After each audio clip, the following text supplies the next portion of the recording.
जय हिंद बच्चों, welcome to our YouTube channel. I hope आप लोगों की प्रिपरेशन बहुत अच्छी चल रही होगी।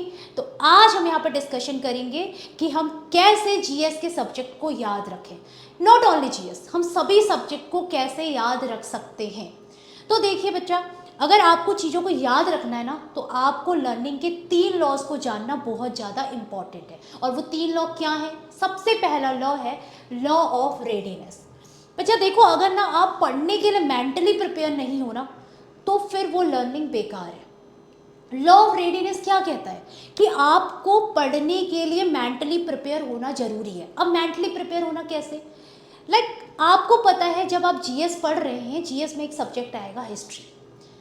अगर हिस्ट्री आप पढ़ रहे हैं तो आपको मेंटली प्रिपेयर होना जरूरी है कि अगर आप हिस्ट्री पढ़ रहे हैं तो वहाँ पे डेट्स आएंगी, वहाँ पे इवेंट्स आएंगे, वहाँ पे बैटल आएंगे, वहाँ पे बहुत सारे किंग आएंगे। तो ये चीज़ आपको मेंटली प्रिपेयर होना जरूरी है, तब आप हिस्ट्री को पढ़ पाएंगे। अगर आप ज्योग्राफी पढ़ रहे हैं तो आपको पता होना चाहिए कि वहाँ पे माउंटेन आएंगे, वहाँ पे ओशनिक करंट के बारे में पढ़ोगे, आप वहाँ पे क्लाइमेट के बारे में पढ़ोगे। तो इस चीज़ के लिए आपको मेंटली प्रिपेयर होना जरूरी है कि हाँ, अगर मैं ज्योग्राफी पढ़ रहा हूँ ये सब चीज़ें मुझे पढ़नी पड़ेंगी, या अगर मैं हिस्ट्री पढ़ रहा हूँ ये सब चीज़ें मुझे पढ़नी पड़ेंगी। तो यह है लॉ ऑफ रेडीनेस। दूसरा है अपना लॉ ऑफ एक्सरसाइज। बेटा अगर पढ़ लिया लेकिन प्रैक्टिस कुछ नहीं करी, यानी कि रिवीजन क्या है, घंटा है, रिवीजन 0 है, तो आपकी लर्निंग बेकार।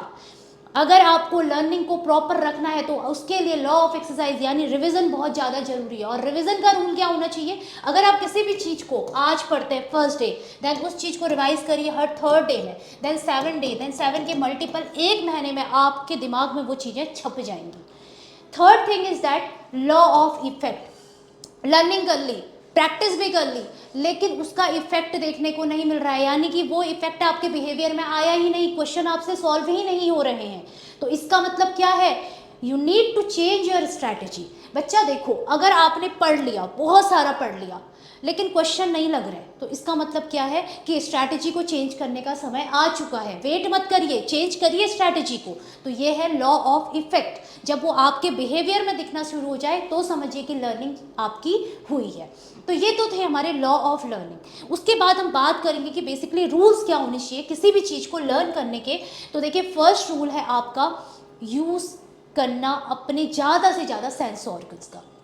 तो देखिए, अगर आप कोई भी चीज़ पढ़ रहे हैं, आप हिस्ट्री पढ़ रहे हैं, तो अपने पास कॉपी पेन रखिए, उसके जो इंपॉर्टेंट हाइलाइट्स हैं उनको लिखते रहिए। ज्योग्राफी पढ़ रहे हैं, आपके पास मैप होना जरूरी है, उसको आप मैप में मार्क करिए। सेंस ऑर्गन्स का यूज़ करिए, यानी अपने हाथ का यूज़ करिए, अपने कानों का यूज़ करिए, अपनी आँखों का यूज़ करिए जितना ज़्यादा हो सकता है। चीज़ों को रटना नहीं है, चीज़ों को बोल के पढ़िए ताकि आपके कानों तक का वो आवाज़ जाए और आपको ज़्यादा माइंड में वो चीज़ें छप जाएं।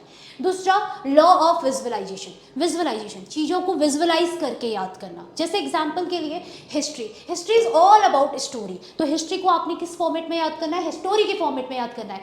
आपको याद करना है भाई, ब्रिटिशर्स आए, ब्रिटिशर्स ने यहाँ पे आए थे, इनिशियली ट्रेड के पर्पज से आए थे, ट्रेड किया, उसके बाद कैसे उन्होंने अपने आप को इस्टेब्लिश किया। तो जब आप ब्रिटिशर्स के बारे में पढ़ रहे, पूरी स्टोरी आपके दिमाग में, पूरा विजुअलाइजेशन आपके दिमाग में आ जाना चाहिए।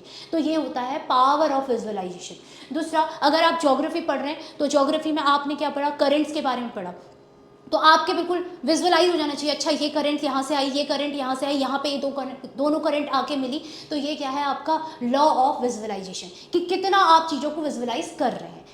तीसरा आपका है important discussion and question method. बेटा देखो, डिस्कशन करना बहुत ज़्यादा जरूरी है, खासकर जीएस के सब्जेक्ट में।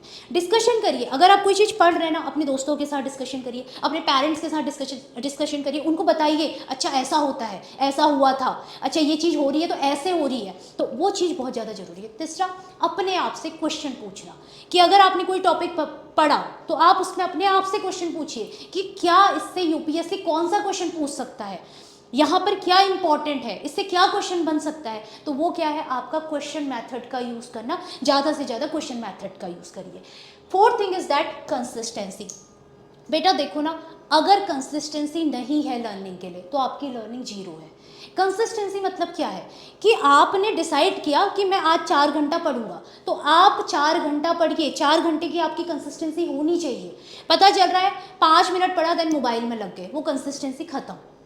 तो वो कंसिस्टेंसी होनी बहुत ज़्यादा ज़रूरी है। या एक दिन आपने पढ़ लिया 15 घंटे, दूसरे दिन तीसरे दिन आपने कुछ नहीं पढ़ा, तो ये क्या है? आपकी कंसिस्टेंसी। वो 15 घंटे कुछ फ़ायदा नहीं है।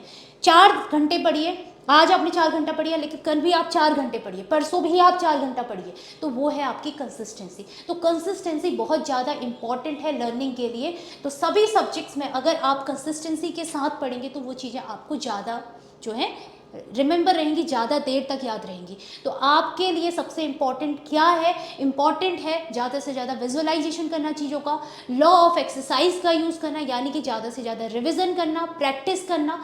तो यहीं पर आपकी जो बेसिकली आपकी जो तैयारी है वो उसको क्या मिलेगा? हेल्प मिलेगा, वो बूस्ट होगी, और आने वाला जो भी एग्ज़ाम है उसमें आपको बहुत ज़्यादा हेल्प मिलेगी। तो आप लोग अपनी तैयारी को कैरी ऑन रखिए। अगर आपको कोई दिक्कत है तो आप अपनी स्ट्रैटेजी को बदलिए। तो मिलते हैं आपसे नेक्स्ट वीडियो में। धन्यवाद, थैंक यू।